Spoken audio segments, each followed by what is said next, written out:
Philosophy is, in my eyes, the truth of understanding human nature, because it was given to us by God or the universe or whatever you want to refer to.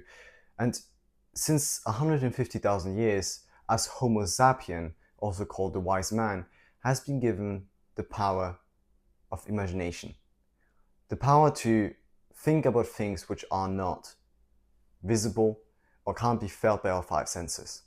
So things that are purely imaginary. And since that time, it is the time since the Homo sapien as humans have been able to go beyond any other race or animal. And more importantly, in the last few thousands of years, evolution of humanity has been crazy. The empires that were built, the discovery of America, the globalization, now AI and so on. The world is moving quickly. And many people say too quickly. And in this video, I want to give you my thoughts. Now, my name is Leofery, and to be honest, philosophy is something I'm deeply passionate about. I read about religions, stoicism, ideologies, and so on and so forth. And I want you to take my opinion with caution. It's just an opinion. And today I want to speak exactly about that. Today I want to speak about the judgment. As humans that judge each other. And I want to go deep into the human nature and why what we do makes absolutely no sense, even though we think and say it's logical. So I was speaking yesterday with a girl about this. What to define as logic? So the thing you have to understand firstly is we all see the world through our subjective eyes, meaning through our experience. We might judge two different things completely different, right? The water is water, right? The sea. Some people don't like to swim in the sea because they fear sharks or whatever. Others don't, right? And in the end, water is still water, and probably both people are right, right? One person is just going to say, hey, it's water and there might be sharks, but they're probably not here. Another person says, well, there might be shark, and probably both people are right. But the important thing is that they see it subjectively different. And I think we can all agree to that we live the world through our subjective eyes.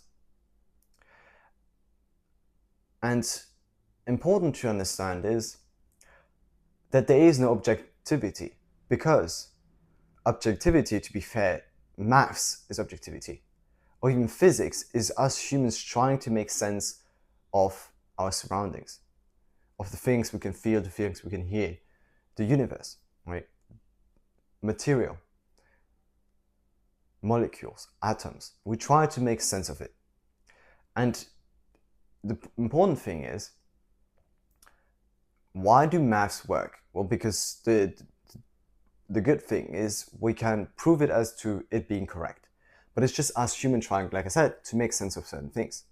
And it has been the case before in physics where we figured out that something we believed to be true wasn't true, right? So there is no absolute objectiveness. But the raw core about objectiveness is that it's not beautiful. It's just black. There is no subjective, there's no feelings about it, right? It's neither beautiful, it's neither ugly, it's nothing, right? And I was reading a very good book, and it was really, really deep. When I was thinking, I want to contribute to humankind beyond my own life. And I think there's probably a lot of entrepreneurs, maybe also you watching, who's thinking the same thing. But I was like, okay, my personal benefit, my personal goal in life is to benefit humanity. But what is the goal of humanity? Have you ever thought about that? And that guy in the book I was reading was explaining exactly that there is no goal. What is the goal? There is no goal. Like if the earth was wiped out just like that, it would not change anything in the universe. It would just keep going as it did, right? And this is really profound, that there is no goal. Meaning, if there's no goal, why thrive for something, right? And so now it is transpassing from philosophy to also psychology. Because if there's no goal, why do people still crave power, right? Building empires, ruling over people, slaving people. Even though there's no goal. So we could literally all just chill back and just wait till we die, because honestly, biologically saying, does not matter. The survival of humankind does not matter to anyone else than humankind itself, right?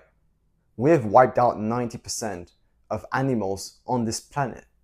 We didn't ask them if they were opposed to it. We just did it. Why not we getting wiped out? So the things that I realized, and the thing I might want to share with you, is that there is no objectivity, / the objectivity that is known is not beautiful. It's just black and white. It literally doesn't matter what we do. So then the question I asked myself, like, what's the purpose of life? And then I came to a realization that we give meaning to our own life. Because if there is no meaning, then why do people still pursue empires and pursue careers, innovation? And then I realized we just choose to give colors to our own lives. And I think that's really the sentence I don't want you to forget, which is, we color our own life. Because to give you an example, when it comes to religion, it has been truly difficult for me to find meaning in it, even though it was really religious. That why is what we think today correct? Let me give you a case scenario. 2,000 years ago, nobody was opposed to marrying a 14-year-old girl with a 65-year-old man. Today, we would say that's morally incorrect. Now, we might say, well, we now know more than before. But does it make it more right than before? Right? We know how to exploit chickens and still we do it. Like, it's not morally correct. Some vegetarians say it's not morally correct to slaughter and slay, basically holding in small little cages billions of chickens. Well, now we know it and we do it and we know it's not good. So what gives us the right to judge on what is true and what is false? And then I went to what's religion, because religion says this is the word of God, and so this is correct. This is morally correct. This is morally incorrect. You shouldn't not, sleep with a woman before you marry her. So on and so forth, right?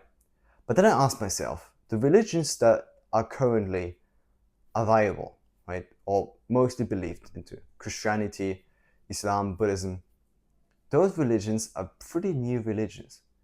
They are not even 2,000 years old.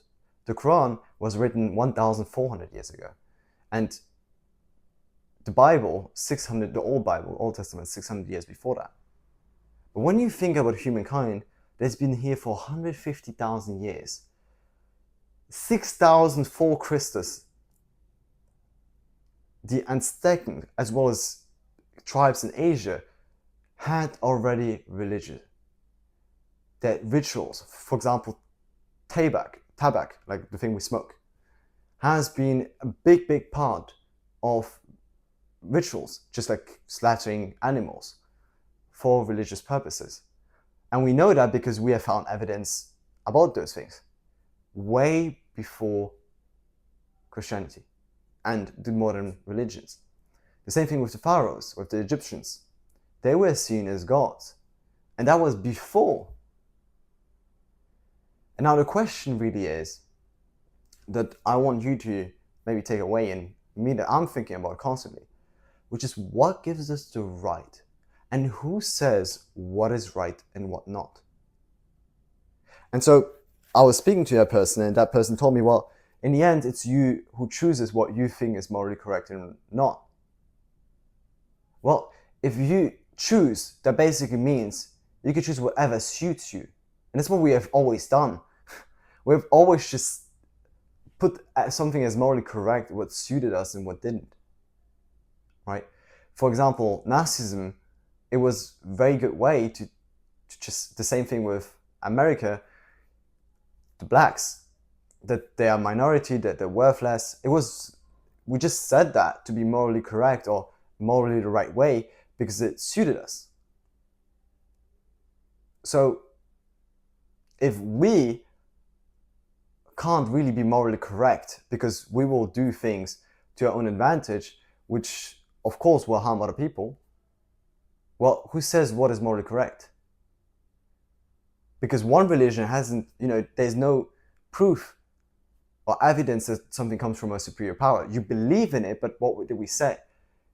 It's imaginated.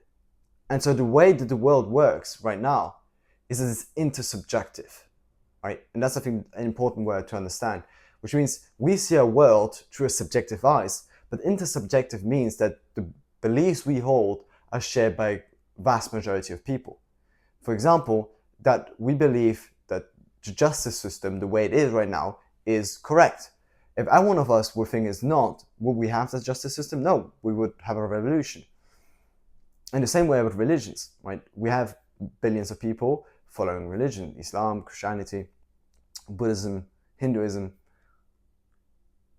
But so that's called intersubjective because it's still not objective, because objectively speaking, this is a human-made creation, so it's not even real, and there is no proof of it that it is.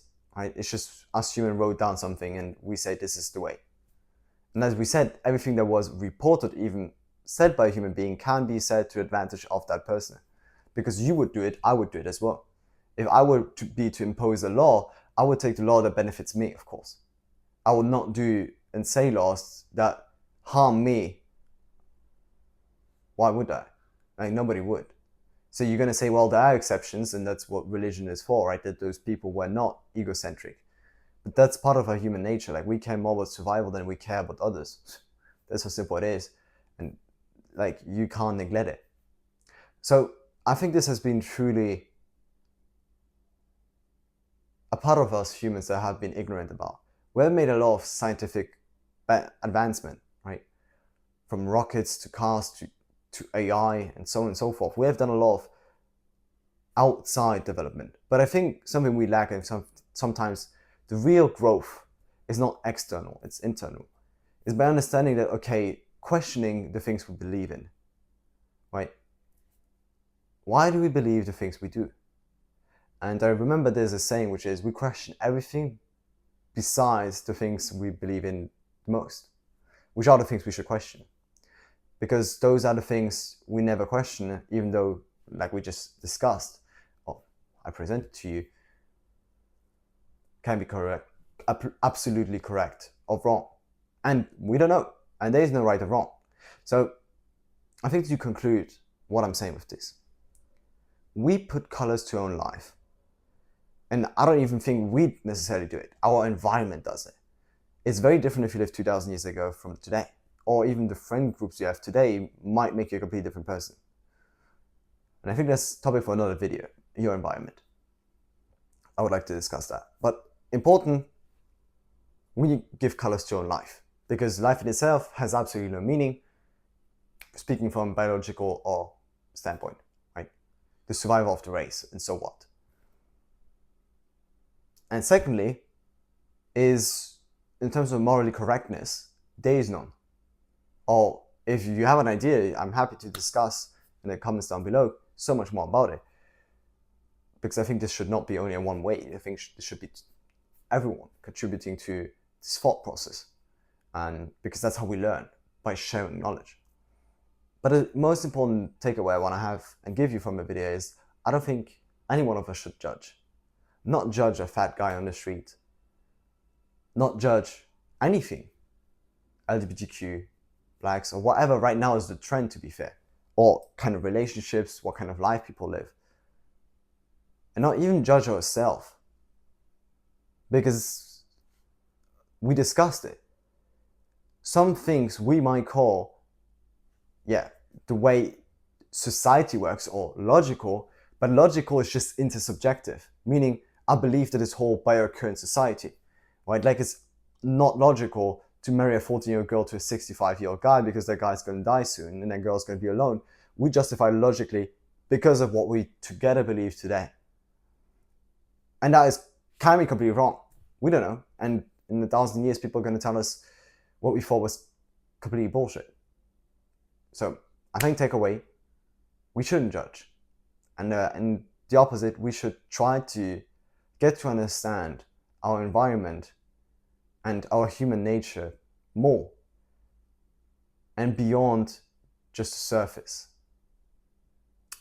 I hope you enjoyed it, and if you did, I would appreciate to love your opinions in the comments, and if you want to give this a like and a follow, would feel appreciated, and I shall see you in the next one.